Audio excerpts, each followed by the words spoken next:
This is a Rattle and Hum Sports podcast for Monday, March the 17th. And right now we are very excited to be talking to an old friend who has talked to us before. A great writer, wrote for Sports Illustrated for many years, has worked as a columnist for ESPN.com and Yahoo.com, now writing books almost full time. Jeff Pearlman with us right now. Jeff, how you doing? Good. I would say not almost full time. I would say full time. That is full time now. I mean, so you're just completely removed from the grind of churning out articles and so forth on a weekly/monthly basis. Yeah, I do some freelance, but mainly it's about the book session. Okay, well, very good. Well, it's great to talk to you. Thanks very much for doing this. This website is based in Dallas, and obviously I'm going to link the book you are now pushing, the book about the Los Angeles Lakers of the 1980s. And if you don't mind, we may do some comparisons between that book and the book you wrote about another dynasty, the Cowboys of the 90s, because I'm guessing there are some similarities there, right? Yeah, it's interesting. I've actually given a fair amount of thought to that as I've done different interviews and stuff. And I actually, it's sort of interesting. Like, I would say the greatest thing is not a similarity, but a compare and contrast, which is, I feel like the Lakers and Magic Johnson, led by Magic Johnson, they party a lot, as the Cowboys did. They certainly enjoyed their success. I feel like the Lakers, their ultimate goal was always winning, and the ultimate goal was on the court, and they were really intense and really driven and really hardcore, and it was all about winning, and the partying was like a reward for winning. And I feel like with some of those Cowboys, the Nate Newtons, Eric Williams, guys like that, it got to a point where playing football was an avenue that allowed them to live this lifestyle with the drugs and the women and the sex. And I think Magic Johnson never lost sight that ultimately it was about winning. And I think some of those Cowboys did. So I actually think that's an interesting difference between the two franchises from the time period I wrote about.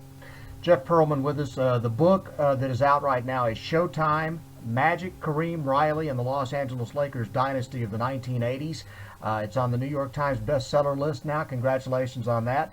And the other book we're talking about is a book that came out in 2009, Boys Will Be Boys: The Glory Days and the Party Nights of the Dallas Cowboys Dynasty. Now, you mentioned the fact that the Cowboys, it seemed like they lost sight of the winning part of this. The Lakers always continued to strive to be champions. Is that what I'm understanding?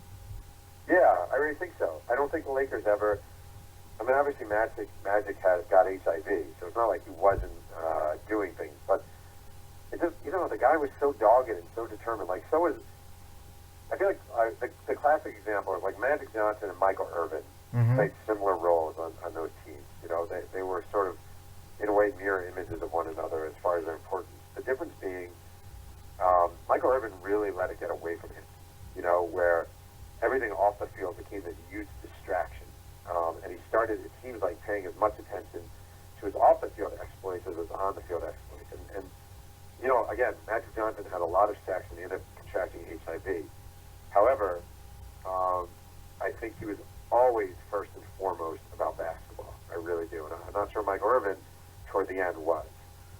All right, now I'm going to throw out a theory for you here based on that. Do you think that Magic's focus, and I understand that Magic is very driven. He and Larry Bird, are synonymous with reviving the league, and they were all about winning. But how much of this do you think is an organizational thing where the Lakers always had strong leadership from the top down? The ownership was stable and knew its place.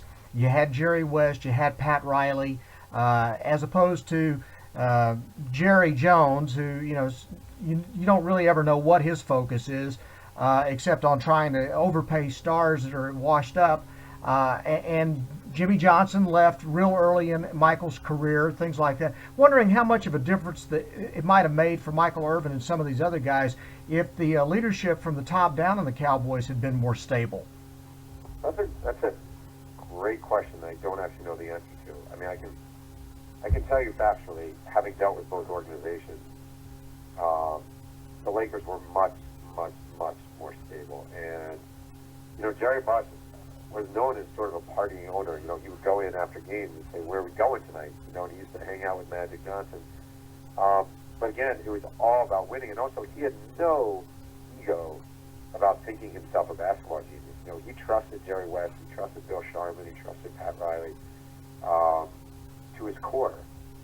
So I don't know. I don't know if I can answer it well about in relation to Magic and Irving, but I do think when you look at the organizations and the long-term success the Lakers had versus the relatively short success the Cowboys had, I do think a lot of that goes to one owner who thinks he knows the answers to everything, and one owner who very willingly and readily admitted he did not. And now we see that same kind of owner running the Lakers, and you see what a mess this thing has turned into. Yeah, it is interesting. It is interesting. That, you know, I'm always surprised. Like, I live in New York where James Dolan owns the Knicks, and he's a disaster, too. And I'm always amazed how, you know, like, when you're rooting for the Cowboys, so if you're a Cowboys fan now, like, and you go attend games, you're putting money directly in Jerry Jones's pocket. You know, like, you could say you root for Tony Romo or Des Bryant or whoever, but the guy who's benefiting the most from your loyalty is the guy you can't stand the most, Jerry Jones. Same thing here with the Knicks. James Dolan is such a turd of a man. I always think, like, when I see Knicks fans, like, spending big money to go to Madison Square Garden, I always think, forget, like, Carmelo or Kenyon Martin or whoever. You're literally lining the pockets of this guy you absolutely can't stand. So it's funny how we're so loyal to the players we love, and even when we hate the owners, we still make them very wealthy. It's a great point. It's a great point. Now, you live in New York. Did you grow up in the Northeast? I did. I grew up in New York. So how is it that that you came to want to write this book about the Lakers? Were you a Lakers fan growing up? No, you know, it's kind of similar to the Cowboys in a way. Like, I was in football, I was a New York Jets fan, and in basketball, I was a New Jersey Nets fan, and both teams kind of suck, you know. And like with the Cowboys, both the Cowboys and the Lakers, like, for whatever 12-year-old kid sitting in his den watching TV in New York, like, they both franchises, both teams, both rosters, they just seem larger than life, you know. And, like, you know, it's funny how when you're a little kid and you watch sports on TV and you see a Magic Johnson or you see whatever, Herschel Walker or Tony Dorsett, and you see the shiny helmets or you see the purple and gold uniforms streaking down the court, whatever it may be, like, it all seems so magical, you know, and it all seems so big. And we kind of lose that as we get older. You know, I covered a lot of baseball. I never had that feeling covering baseball that I had watching as a kid or watching any sport as a kid.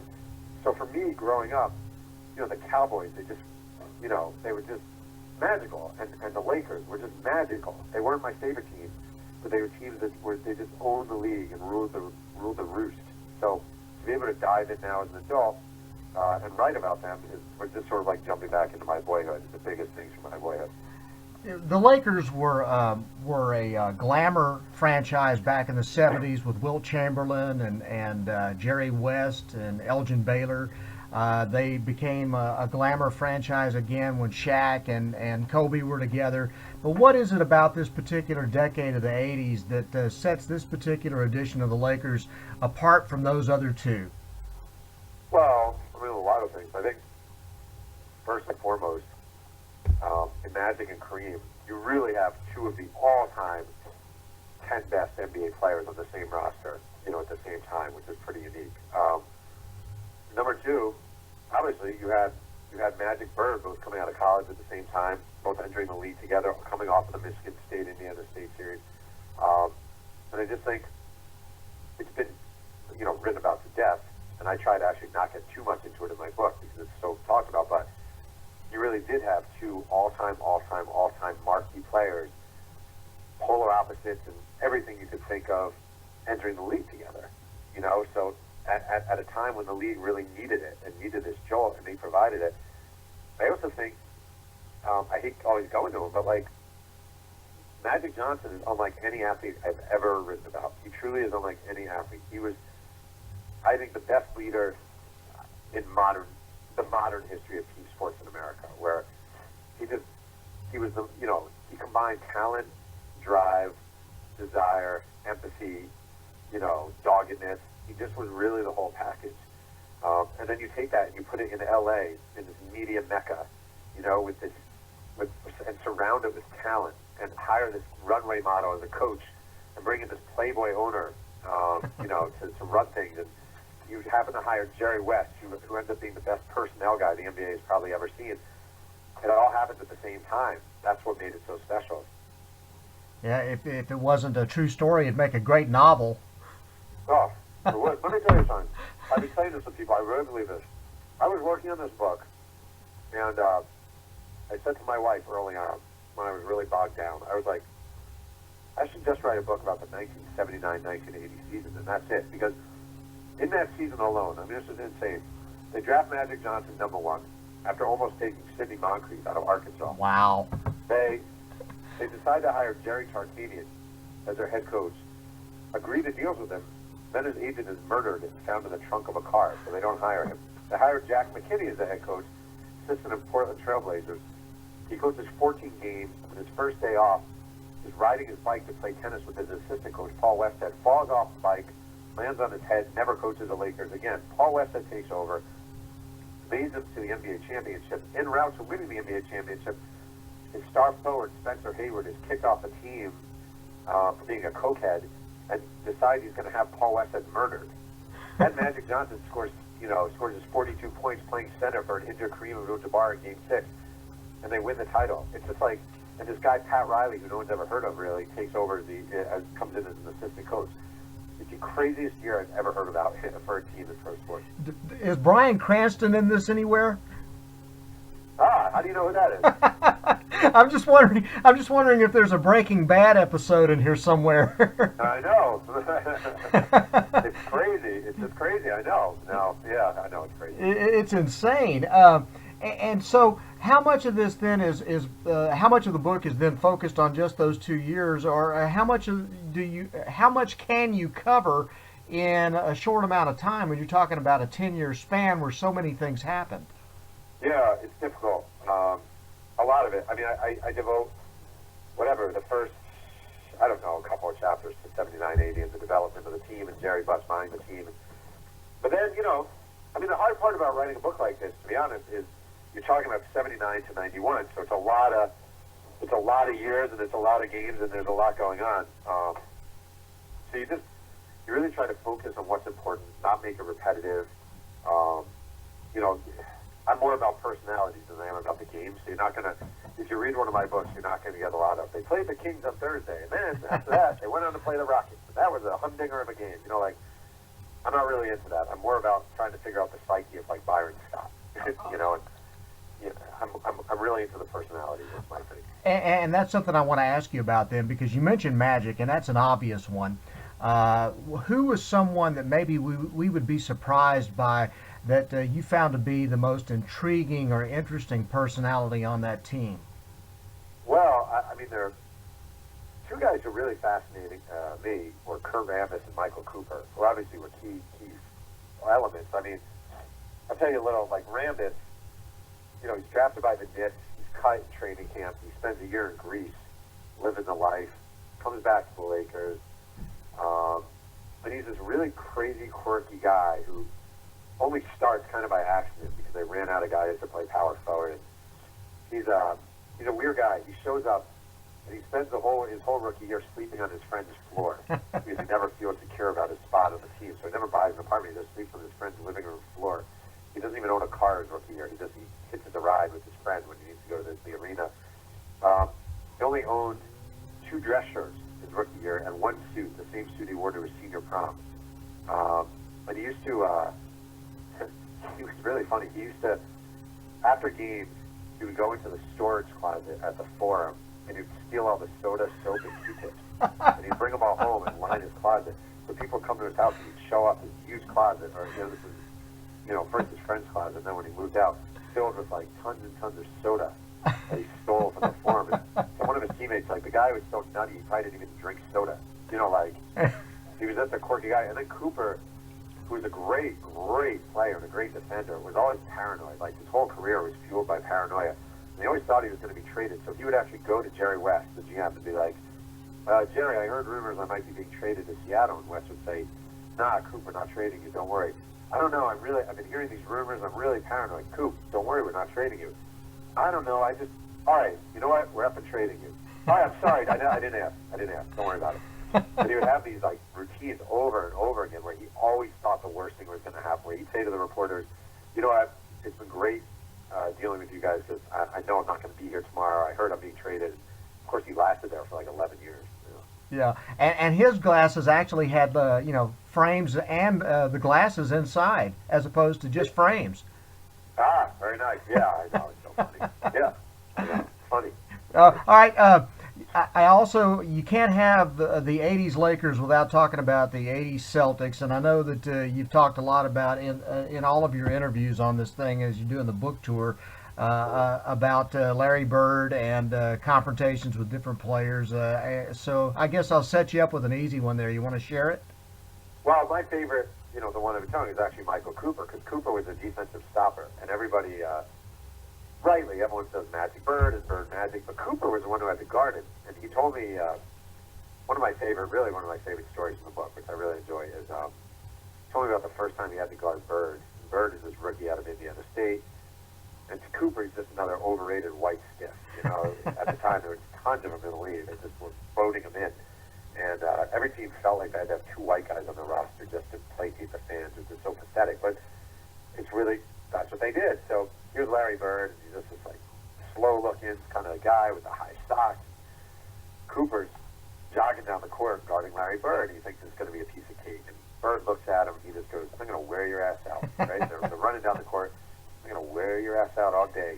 And Cooper, who the hell is this guy? He's white. Nobody's talking. What? And he's like, "Bring it, man. Bring it. Bring it." Bird gets the ball, first possession, pump fake, whips the pass into Robert Parrish, layup.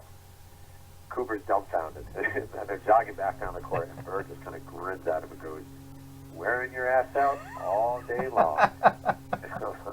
That was it. Celtics Lakers. There was a lot of Cooper Bird. Great matchup.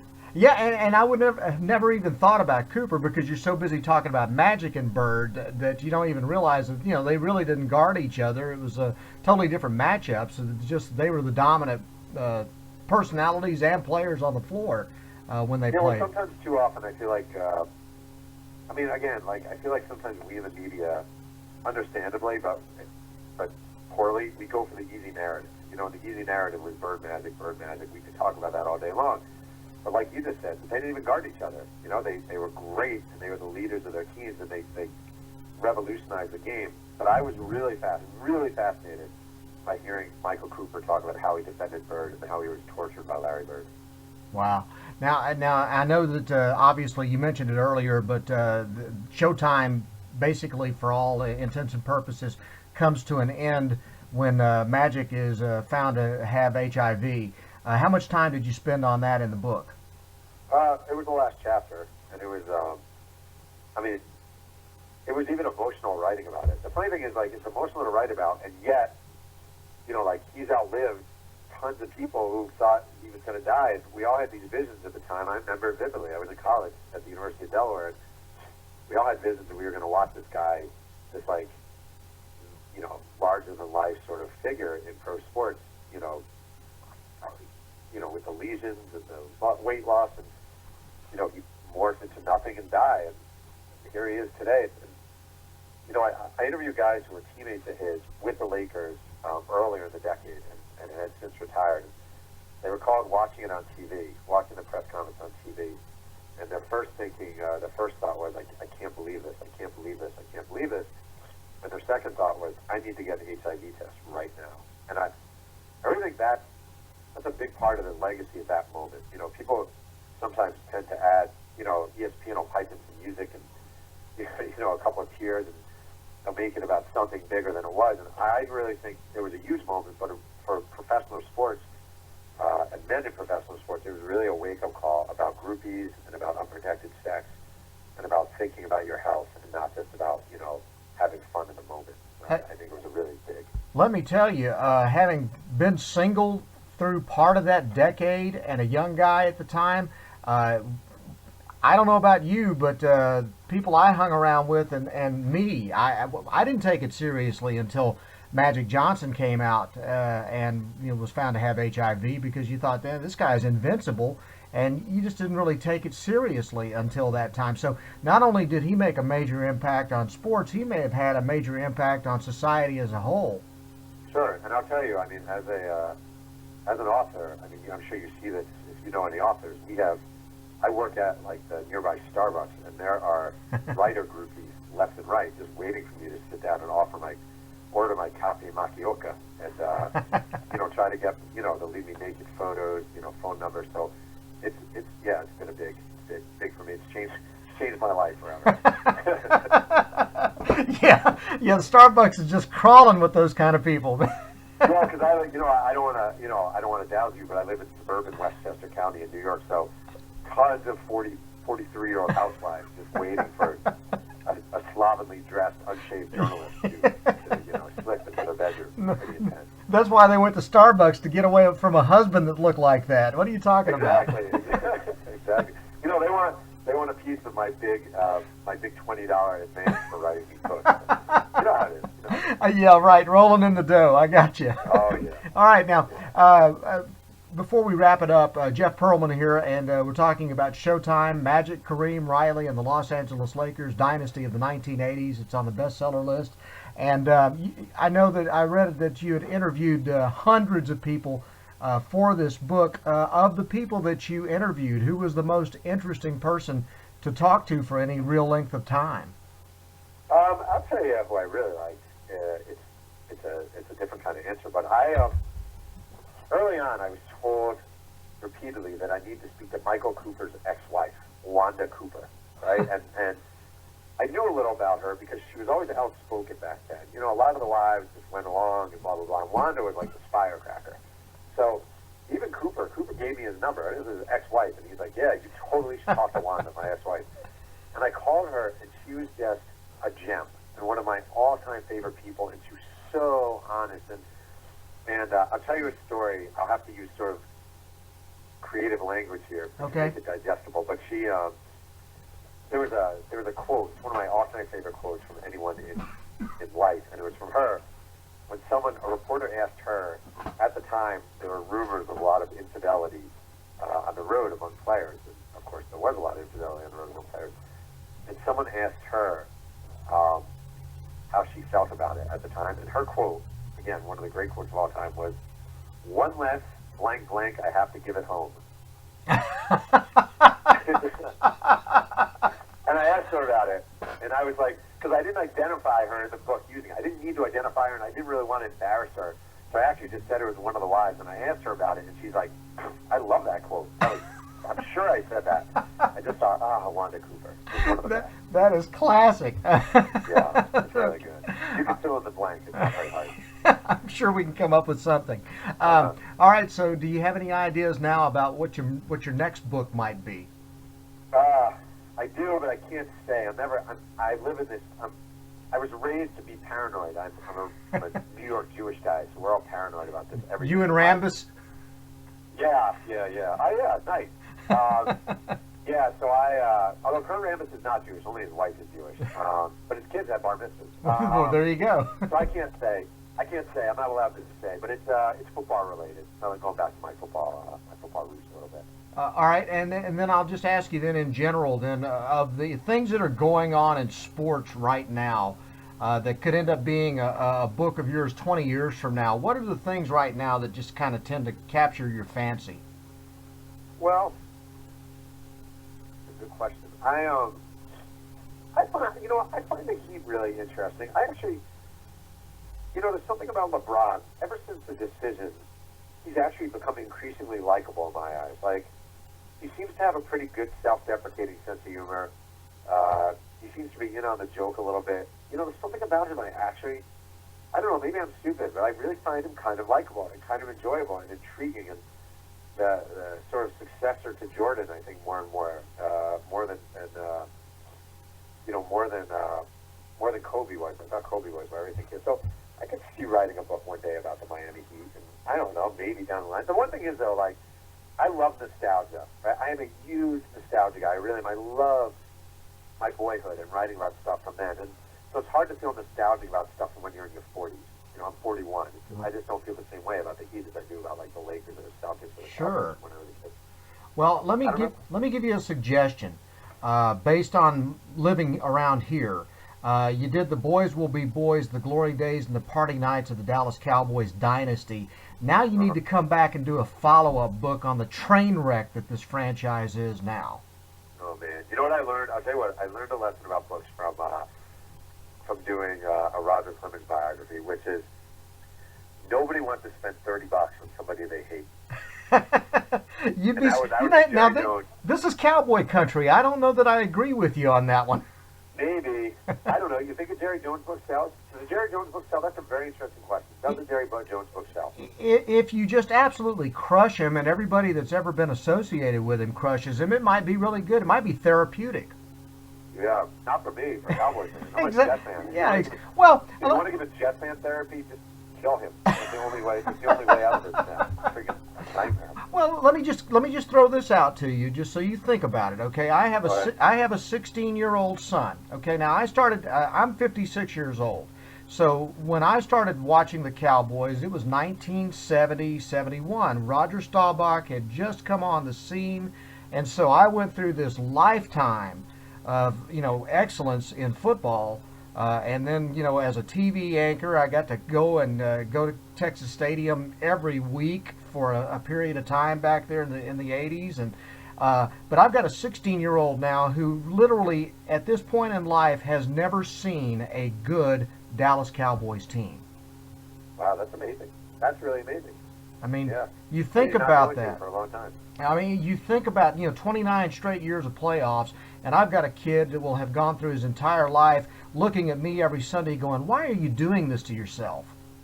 Wow. I know, but he's not going to want to read a book about Jerry. He's lived the misery. That's the thing. People don't want to spend $30 on misery they get for free. Yeah, but just think of the clowns involved in this thing, but between Switzer and then bringing in Jerry and Parcells and this Romo love with going to Cabo, and and then T.O. I mean, good Lord, it's got all the makings of being another disaster. Yeah, I guess. You know what? I think I only have one Cowboy book. I understand. All right, fair enough. Hey, listen, congratulations on making it to the bestseller list. I know you're having great success with it, as you do with all your books. And we really do appreciate your time, as always, talking to us. And best of luck. I hope you sell 1 billion copies of this thing. If you buy 1 billion copies, that can become a self-fulfilling prophecy. Oh, very good. Jeff, thanks very much. We sure appreciate your time. All right, take care. All right, Jeff Pearlman. The book is Showtime, Magic, Kareem, Riley, and the Los Angeles Lakers Dynasty of the 1980s. And that is Jeff Pearlman. I'm Bryan Houston. Thanks very much for listening, and we will talk to you next time on RattleandHumSports.com.